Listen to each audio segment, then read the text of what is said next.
Bună seara, doamnelor și domnilor, vă spune Ruxandra Săraru, care vă invită la o discuție despre efervescența acțiunilor de cooperare și promovare culturală din cadrul Ambasadei Franței la București și a Institutului Francez din România, cu o figură remarcabilă și extrem de apreciată de parteneri, presă și public. Este vorba despre un mare prieten al României și pot să spun și un bun prieten al meu, domnul Julien Chiapone Lucchesi, director general al Institutului Francez din România și consilier de cooperare și acțiune culturală în cadrul Ambasadei Franței din România. Bună seara, Julien, și bine ai revenit la Radio România Actualități! Merci, bună seara și bine te-a găsit!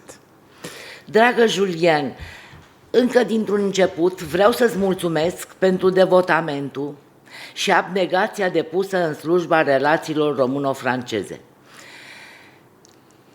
Cum ai privit această perioadă pentru cariera, dar și pentru sufletul tău, cât ai stat aici în România?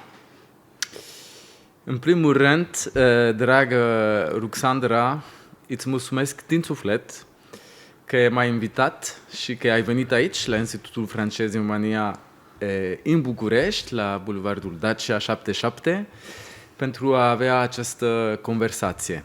Mă bucur foarte mult.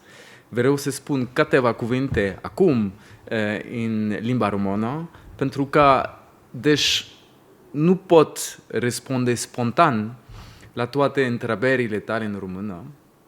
Am vrut să aduc un mic omagiu aceste limbi frumoase pe care am învățat puțin, dar am învățat să o iubesc în cei aproape 4 ani petrecut aici, în țara voastră. Este o adevărată comoară, un adevărat trezor pe care o iau cu mine și în bagaj. Da, suntem la finalul mandatului tău și ne pare foarte rău, dar sunt convinsă că legăturile dintre noi rămân profunde și de lungă durată. Și aș vrea să-ți spun că de când ai venit aici, trebuie să remarc faptul ăsta, activitatea Institutelor Culturale Franceze din București, Cluj, Timișoara și Iași a căpătat o nouă dinamică. Ce te-a motivat să depui atâta efort, imaginație și creativitate în construirea de proiecte și punți culturale care să oglindească spiritul francofon al României și fraternitatea celor două țări? Atunci în franceză. În franceză. Merci d'abord de cette appréciation. Ça me touche beaucoup en mon nom personnel, mais aussi au nom de toutes les équipes qui sont à l'Institut français à Bucarest, à Cluj, à Iași et à Timișoara. Parce qu'effectivement, ça demande beaucoup d'efforts, beaucoup de joie aussi, mais beaucoup d'efforts, d'essayer de faire vivre un réseau et à travers ce réseau, de faire vivre une relation franco-roumaine d'une richesse presque infinie. Ce que j'ai appris, je reviens vers ta première question, durant ces 4 ans, c'est que il y a une certaine injustice actuellement à ne pas se rendre compte à quel point il existe une profondeur entre nos deux pays. Une profondeur d'esprit, une profondeur culturelle, une profondeur linguistique aussi, et puis surtout une profondeur historique qui a nourri les hommes et les femmes qui ont fait vivre cette relation. Et on en parlera certainement tout à l'heure. Pourquoi aussi ce dynamisme de l'institution? Parce que nous sortions d'une saison culturelle franco-roumaine en 2018-2019. Il y avait eu la pandémie, et la pandémie a coupé un peu les choses, il faut le dire. Et puis nous avons pu réouvrir aussi le cinéma à Elvire Popescu, refaire de la diffusion, faire venir des artistes, avoir des échanges humains et culturels, et surtout profiter des 100 ans de l'Institut français de Roumanie sur toute l'année 2024-2025 pour redire à quel point notre relation est profonde. Et je voudrais dire à ce point-là que pourquoi c'est si important et si facile en même temps de faire de la coopération culturelle et scientifique et éducative et avec la société civile. Diplomatique, bien sûr. C'est de la diplomatie culturelle. On appelle ça de la diplomatie culturelle. Où on unit les gens, on met des ponts entre les gens, entre les talents et avec la jeunesse aussi. Pourquoi c'est si important et si facile ? Parce que nous avons toutes les bases, parce que nous avons toute l'histoire derrière nous, parce que tout a été construit par des hommes et des femmes qui croyaient dans cette relation franco-roumaine, comme nous y croyons maintenant. Et je parlais d'injustice tout au début, c'est parce que ce n'est pas assez connu. Et donc tout le travail que j'ai essayé de faire avec l'équipe, avec le centenaire de l'Institut français, c'est de mieux faire connaître cette histoire ici en Roumanie et aussi en France. Parce que la France et la Roumanie sont des partenaires formidables et importants pour l'Europe de demain. Care au fost evenimentele și proiectele care le-ai iubit cel mai mult, care ți-au plăcut cel mai mult, care te-au însuflețit cel mai mult? Cred că toate, dar hai să alegem câteva. Je dois d'abord dire que l'Institut français et le service culturel de l'ambassade de France réalisent des centaines d'événements chaque année. Alors pour moi, c'est extrêmement difficile de choisir et de te parler de tel ou tel événement. Je vais essayer de donner peut-être quelques exemples qui m'ont touché pour te montrer toute la variété et la différence. Ce sont des événements, mais aussi des projets structurants. Parce que ce que nous faisons, c'est bien sûr faire venir le public sur un événement précis. Ça peut être un concert, ça peut être un dialogue, ça peut être une rencontre culturelle, mais nous faisons aussi beaucoup de projets structurants pour essayer de travailler pour l'avenir, de faire en sorte que quelque chose commence et puis grandisse. Des exemples de projets structurants, Horizon Sonore, qui est le premier festival de podcast et de création sonore en Roumanie pour la mer Noire, qui a été créé à Constanța l'année dernière, et que nous recommençons cette année, en septembre, à Bucarest. Autre exemple, le symposium de la coopération scientifique francophone dans l'Europe centrale et orientale, que nous organisons avec l'Agence universitaire de la francophonie, qui réunit des chercheurs de tous les domaines, qui parlent français, qui cherchent en français, et qui se réunissent donc pour un moment pour échanger sur leur matière, mais aussi sur les défis et les enjeux de la recherche en langue française, ici, dans cette région du monde. Donc ça, c'est des projets structurants. Il y en a beaucoup d'autres.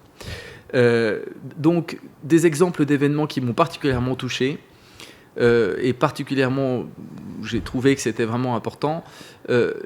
J'étais très heureux de faire venir le jury Goncourt en octobre dernier, à Bucarest. Ils ont annoncé depuis Bucarest, en hommage à la francophonie roumaine et au centenaire de l'Institut français, la dernière sélection du prix Goncourt mondial. Et donc, ils l'ont fait depuis le musée de la littérature à Bucarest. Je voudrais parler de la nuit de la philosophie à Timișoara, qui était une nuit, une soirée et une nuit où on échange sur des sujets importants avec des philosophes. Le grand public échange avec des philosophes. Je voudrais parler de l'exposition, toujours à Timișoara, pas dans la capitale culturelle européenne, de l'exposition Brauner, Victor Brauner, première grande exposition depuis... la première grande exposition, à vrai dire. La première. Voilà, absolument. Ou l'exposition Brancusi, aussi, à Timișoara. Je voudrais parler à Iași de la rencontre du Parlement des femmes francophones écrivaines qui se sont réunies lors du Philite, du festival de littérature de Iași, et des femmes venues de tous les pays de la francophonie se sont réunies ensemble à Iași et ont pu aussi échanger avec le public. Il y avait là des femmes de tous les pays. À Cluj, nous avons fait beaucoup de choses très différentes, et je voudrais dire par exemple, toute l'année dans notre espace qui s'appelle La Cave, à l'Institut français de Cluj, nous mettons en avant des jeunes artistes émergents.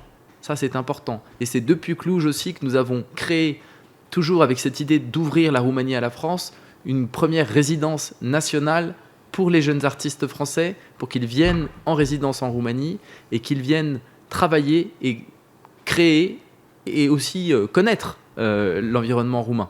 Donc ça, on l'a lancé aussi ensemble. Et bien, je voudrais aussi parler de ce projet que nous avons eu avec une association de Baia Mare, qui, avec une photographe française qui a fait un atelier avec des enfants défavorisés qui naissent dans des familles pauvres, dans lesquelles il y a aussi beaucoup de difficultés, qui a travaillé sur la photographie. C'est d'ailleurs l'année prochaine les 200 ans de l'invention de la photographie, qui a travaillé sur la photographie, et où nous avons reçu ici ces jeunes ensuite, après l'atelier. Ils ont fait une exposition de photographie. Et je me souviens avec émotion d'un petit garçon qui devait avoir 7 ou 8 ans, qui partait pour la première fois de Baia Mare, et qui avait son appareil photo et qui avait fait des photos magnifiques. Et je voudrais encore parler de tant d'autres projets, comme les projets que nous avons avec les sages-femmes de Roumanie, pour essayer de faire en sorte que le métier de sage-femme soit promu et que la Roumanie dispose de plus de sages-femmes, parce qu'il y en a très peu. Donc vous voyez, c'est extrêmement large. Aș vrea să ne vorbești acum despre experiența ta în calitate de președinte a clusterului EUNIC România între 2023-2024. Un lucru important. Très important. Merci d'avoir posé cette question. Le cluster Unique Roumanie, j'ai passé avec mes collègues 2 ans à essayer de mettre en place des projets pour tout le pays. On l'a fait en pleine harmonie avec l'Icere, puisque en plus l'Icere en 2024 avait la présidence, Liviu Jicman avait la présidence de Unique Global, au niveau global, donc c'était très intéressant cet écho. Et nous avons eu par exemple le très beau projet de House of European Institutes, que c'est un projet de lieu commun que nous avons ouvert à Timișoara, d'abord au bastion Joséphine, puis il y a quelques semaines nous avons fait une deuxième version dans la ville Amal, toujours à Timișoara, au bord de la Vega, un lieu où on discute, où on dialogue, où on accueille des communautés diverses, où on montre des expositions, où on fait en sorte que la culture européenne soit vivante. Ça, c'était notre projet. Mais nous avons le Festival européen du film, nous avons des résidences d'artistes européens dans tout le pays autour de thèmes importants comme l'eau, par exemple, ou comme la régénération d'espaces post-industriels. Comment on peut, avec les artistes, repenser ces espaces. Il y en a de nombreux en Roumanie et de manière générale dans la région. Et c'est des espaces qui sont très grands, avec évidemment des bâtiments qui ne servent plus comme avant et dont on a besoin de pouvoir les repenser de manière créative. Ou aussi une académie de management culturel régional que nous avons faite ensemble. Et ce que je veux dire, c'est que nous avons fait tout ça avec l'envie de le faire en européen, en Roumanie, c'est-à-dire vraiment collaborer tous ensemble et le faire au bénéfice du pays dans lequel nous sommes tous ensemble ici, donc la Roumanie, et c'était une très belle expérience. Activitatea Institutului francez din România a fost extraordinar de efervescentă pe perioada mandatului tău, așa cum am spus. Iar anul festiv de celebrarea centenarului acestei prestigioase instituții de cultură din România, prin evenimente de mare impact, a marcat, cu siguranță, cea mai dinamică perioadă a Institutului francez. Cum ai colaborat cu autoritățile române și cum ai colaborat cu colegii din institut? Comme je disais au départ, l'Institut français, c'est d'abord une équipe. C'est une équipe très diverse avec des talents très différents. Il y a beaucoup de jeunes gens. On est très heureux de compter sur nos jeunes. On a beaucoup de jeunes professionnels qui sont parfois passionnés par la relation franco-roumaine, parfois passionnés par leur domaine et découvrent la Roumanie parce qu'ils viennent de France. Parfois, ce sont des collègues roumains habitués qui sont là depuis très longtemps. Donc nous avons toute une variété de collègues avec des horizons très différents. Et moi, mon travail, c'est de les faire travailler ensemble et de leur donner du sens et une orientation, en quelque sorte. Et bien sûr, nous le faisons sous l'autorité de notre ambassadeur, parce que nous sommes ici le bras armé, en quelque sorte, si je puis me permettre la comparaison, le bras armé de la diplomatie culturelle. Donc, ce que nous le faisons pour soutenir la relation franco-roumaine, pour lui donner du sens dans tous les domaines, pour faire en sorte que cette effervescence dont tu parles si bien, qui est réelle, elle soit soutenue, elle soit entretenue, que ce ne soit pas une effervescence qui fait pchit, mais une effervescence qui monte et qui surtout se multiplie. Voilà, pour filer ta métaphore. Et donc ce que nous le faisons bien sûr en équipe, mais nous le faisons avec les autorités roumaines, parce que sans les autorités roumaines, ça n'a pas de sens. Ce qui est extraordinaire depuis l'Institut français, c'est que nous collaborons aussi bien avec des individus, le secteur privé, qui est très important dans notre domaine, avec les autorités publiques, qui sont évidemment nos interlocuteurs. Et donc, en fait, nous collaborons avec tout le monde, avec le secteur public, avec le secteur privé, avec les ONG, qui sont une très grande partie de notre public, avec les scientifiques, les universités, les étudiants.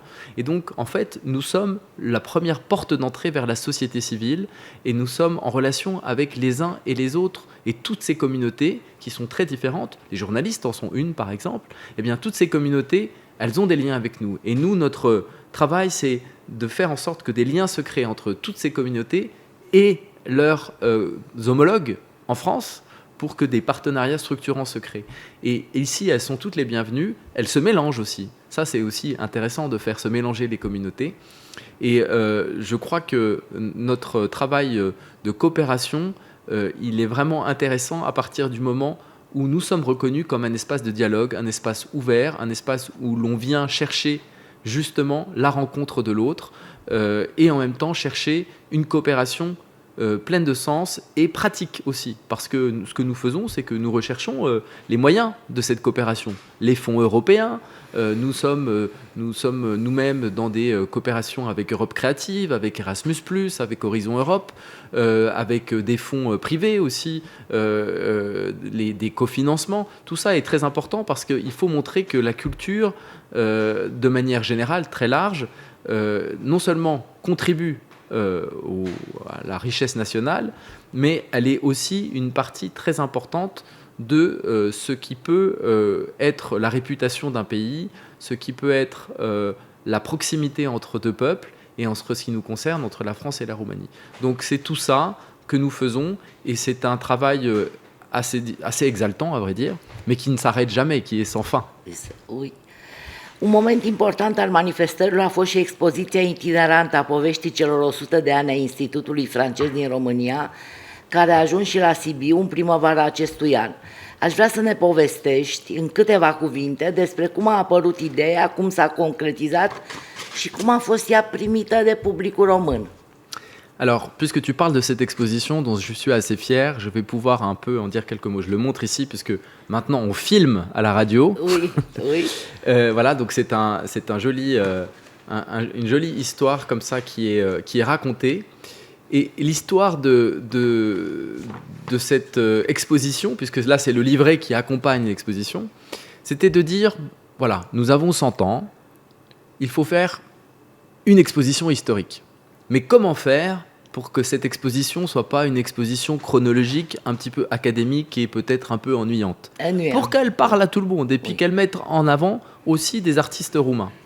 Et donc l'idée que nous avons eue, ça a été de demander à 3 jeunes femmes qui sont ici, Cristina Stonescu, Ana Benchedi et Maria Surducan, qui sont toutes les 3 sur des sujets différents, des artistes, eh bien, de nous proposer une histoire illustrée sous forme de bande dessinée, avec du texte, bien sûr, que nous avons écrit, mais pour qu'il y ait quelque chose d'un peu plus joyeux, qui attire plusieurs publics et qui donne quand même, bien sûr, toutes les informations sur les 100 ans de l'Institut. Et donc, c'est de là qu'est née cette idée. Et je suis très heureux parce que ces 3 jeunes femmes, ce sont des jeunes artistes de Bucarest et de Cluj, et qui sont formidables parce qu'elles ont été très motivées et en 4 mois, avec un comité scientifique, puisque nous avons été accompagnés par un comité scientifique de l'Université de Bucarest, eh bien, nous avons réussi à mettre en œuvre, à produire ce petit livret et cette exposition que nous avons fait tourner dans l'ensemble du pays de la Roumanie.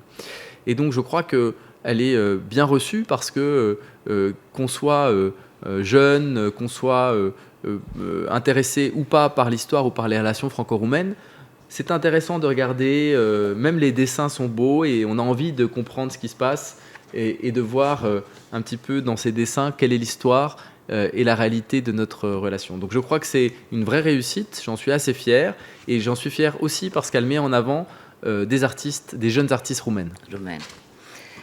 Iată, Acum venim la momentele mai mult decât festive ale carierei tale aici în România.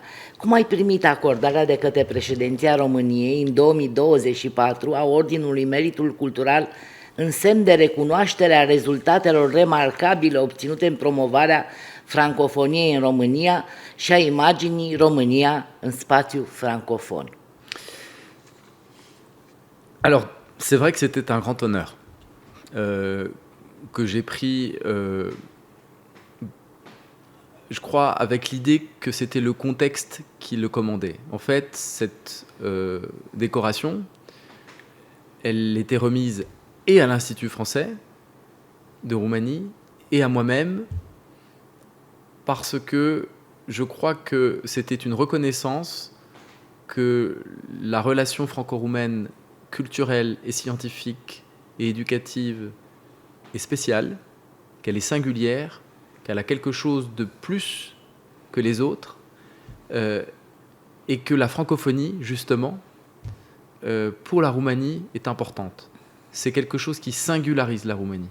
C'est quelque chose qui fait que la Roumanie n'est pas le même pays que les pays qui l'entourent. Alors, c'est pas que ça, mais ça lui donne quelque chose de très différent, y compris d'ailleurs dans ses relations avec les pays de l'Organisation internationale de la francophonie. Et je crois tout simplement que c'était la reconnaissance que la francophonie roumaine et que la francophilie roumaine ont eu une part dans la construction du pays. Je m'explique, depuis 1859, la Roumanie et la France étaient ensemble dans la construction nationale, et je crois que la langue française et la culture française et l'horizon culturel français, l'esprit français, ont vraiment contribué à faire de la Roumanie ce qu'elle est aujourd'hui. Et c'était quelque part une reconnaissance de cela. Donc ce n'était pas tellement quelque chose de personnel, c'était une reconnaissance de tout ce que la culture, les relations intellectuelles ont apporté à la relation, au lien franco-roumain qui est si spécial. Et je l'ai pris et partagé évidemment avec non seulement l'ensemble de l'équipe, mais aussi avec tous ceux qui étaient avant moi. Parce que lorsqu'on reçoit une décoration à l'occasion d'un centenaire, on reçoit une décoration pour tous ses prédécesseurs. Et ça, c'était peut-être le plus émouvant. C'était de sentir vraiment le poids de l'histoire sur ses épaules. Et je crois que c'était un moment assez fort pour cela, pour toute l'équipe d'ailleurs, puisqu'à la fin, au moment de la remise par le ministre des Affaires étrangères, au nom du président de la Roumanie de cette décoration, l'ensemble de l'équipe est monté sur la scène et c'était un beau moment de communion. Pe data de 10 aprilie 2025 ai fost invitat împreună cu excelența sa, domnul ambasador Nicolas Warnery, însoțiți de reprezentanți și colaboratori ai Institutului francez și ai alianțelor franceze din mai multe orașe din țară, la Palatul Elisabeta, de către majestatea sa Margareta, custodele coroanei și altețea sa regală, principele Radu. Evenimentul a marcat, evident, cei 100 de ani de la înființarea Institutului francez din România. Cu ce amintire ai rămas? Ça, c'était peut-être la deuxième partie, et c'est très roumain. Alors, j'ai eu la décoration avec l'Institut du président de la Roumanie, et puis, en avril, comme tu as dit, la réception et l'hommage donné par la Maison Royale. Et pour nous, c'était aussi extrêmement important. Mais ça rappelait aussi que lorsque le 29 mai 1924, l'Institut français de Roumanie, à l'époque qui s'appelait l'Institut des hautes études françaises en Roumanie, l'Institut français des hautes études en Roumanie a été créé, fondé, ça a été à la Fondation Carole, sous la présidence de Ferdinand Ier, et que dans le livre d'or de l'Institut, les deux premiers signataires sont la Reine Marie et Ferdinand Ier. Et donc, il y avait pour nous, quelque part, symboliquement, la volonté de mettre en place ce cycle et terminer le centenaire avec ce symbole de la réception qui a été une initiative de la Maison Royale et que nous avons accepté avec beaucoup de plaisir. Ce qui montre aussi que symboliquement et dans tous les domaines de la société, la place du français et de l'Institut français est une place qui est reconnue. Et quelque part, de dire que c'est quelque chose de consensuel, c'est-à-dire que notre relation est consensuelle, notre amitié est consensuelle, ça nous invite à continuer et à avancer pour que dans le futur, eh bien, ce soit toujours le cas. Et donc c'est en même temps un enjeu pour nous de continuer à cultiver cette relation exceptionnelle. C'était donc une reconnaissance et en même temps comme un coup d'adrénaline pour nous dire vous avez quand même tous ces enjeux, vous avez quand même tout ce passé dont vous êtes les héritiers. Il faut continuer plein d'énergie et d'effervescence, comme tu disais tout à l'heure. On ne peut pas s'arrêter là. L'histoire doit continuer et c'est ce que nous essayons de faire avec l'ensemble de l'équipe. Foarte mult aș putea vorbi cu tine despre perioada ta petrecută în România, dar timpul emisiunii este foarte limitat. Aș vrea să te întreb spre final ce ți-a plăcut cel mai mult în România. Ce ai învățat din această experiență? Că tu, de peste tot unde ai fost, ai plecat nu numai cu amintiri, ci cu învățăminte. Quand on est directeur de l'Institut français de Roumanie et qu'on est diplomate en mission en Roumanie, on est quand même pleinement, on devient pleinement un habitant de Bucarest et puis un habitant de la Roumanie parce que j'ai eu le plaisir et la joie de voyager dans tout le pays. Ce pays est fantastique par sa diversité. J'ai aimé la Bucovine, j'ai aimé le Maramureș bien sûr. J'ai découvert avec étonnement et beaucoup de mélancolie l'existence que je n'ai pas vue moi-même puisque c'est du passé, mais d'Ada Calais au milieu du Danube. J'ai été époustouflé par les paysages de Transylvanie. J'ai aimé aller dans le Banat et découvrir une région européenne avant l'heure et formidablement mélangée et multiculturelle. J'ai aimé aller dans le Danube, le delta du Danube, et découvrir l'endroit qui est un peu un confin, un peu une petite fin du monde, etc., etc. Et bien sûr à Cluj, une ville que j'aime beaucoup. Donc en fait, le pays est formidable. J'ai découvert vraiment un pays. C'est-à-dire que j'ai découvert un peu aussi l'âme d'un pays en partageant des repas, en écoutant de la musique dans des villages, en me promenant dans la nature qui est absolument superbe. Et je crois que j'en retiens tout simplement l'envie de revenir, ce qui est, je crois, extrêmement important. Et surtout, je vais être capable de communiquer. Et je demande à communiquer, être un peu un ambassadeur de la Roumanie en France et ailleurs, parce que ce pays est certainement pas assez connu, en tout cas pas à la mesure de tout ce qu'il a à offrir.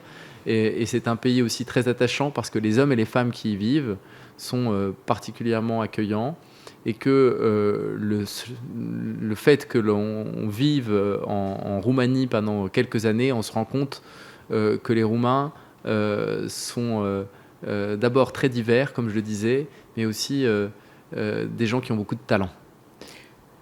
Spune-mi, dragul meu, ce sfaturi ai da succesorului tău, celui care va veni și îți va prelua mandatul? J'aime pas trop donner des conseils parce que chacun arrive avec son bagage, avec son regard. Et c'est d'ailleurs très intéressant de pouvoir changer de regard et de pouvoir apporter quelque chose. Mais peut-être une chose, je lui dirais, ne pense pas que les Roumains sont ce qu'ils paraissent. Il faut aller chercher et comprendre un peu plus que la première apparence qui a l'air simple, alors qu'en fait, c'est pas simple, c'est beaucoup plus complexe et c'est donc beaucoup plus intéressant. Dragul meu, cui ai vrea să mulțumești pentru sprijinul în activitatea ta?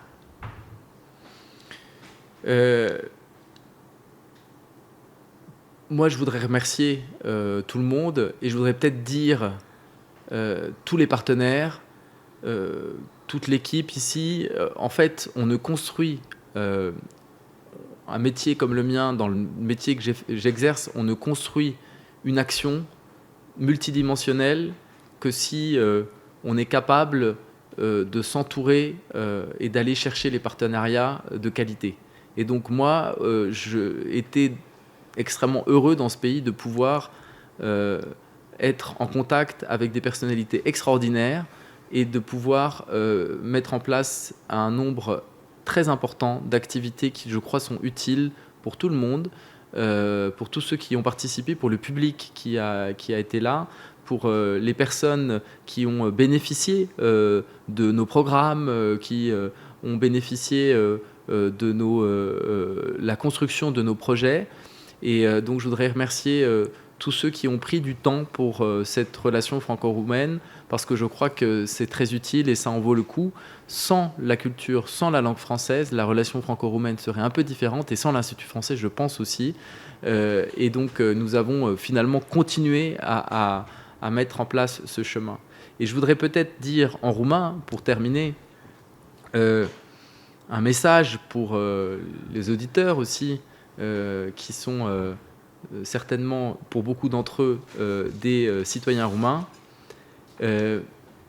Fiți mândri, talentele tinerilor români în toate domeniile. Țara voastră este minunat și este un punct nodal care are un rol esențial în construirea europeană și europei de mâine. Și, bineînțeles, vreau să spun că este bine să continuați să învățați franceză și eu o să continua să învățați puțin română după această ședere în București și în țara voastră. Mulțumesc frumos! Julien Chiapone Lucchesi, pentru tot ce ai făcut pentru România și relația româno-franceze, pentru prietenia care a arătat-o acestei țări și în special pentru prietenia și ajutorul acordat Radio România, noi îți mulțumim. Mulțumesc și eu. Doamnelor și domnilor, aici se încheie ediția din această seară a emisiunii Oameni care mișcă România. A fost un om, domnul Julien Chiapone Lucchesi, care crede că România poate și trebuie să aibă un destin. Ruxandra Săraru vă mulțumește pentru atenție și vă dă întâlnire marțea viitoare cu un alt om care crede în destinul României.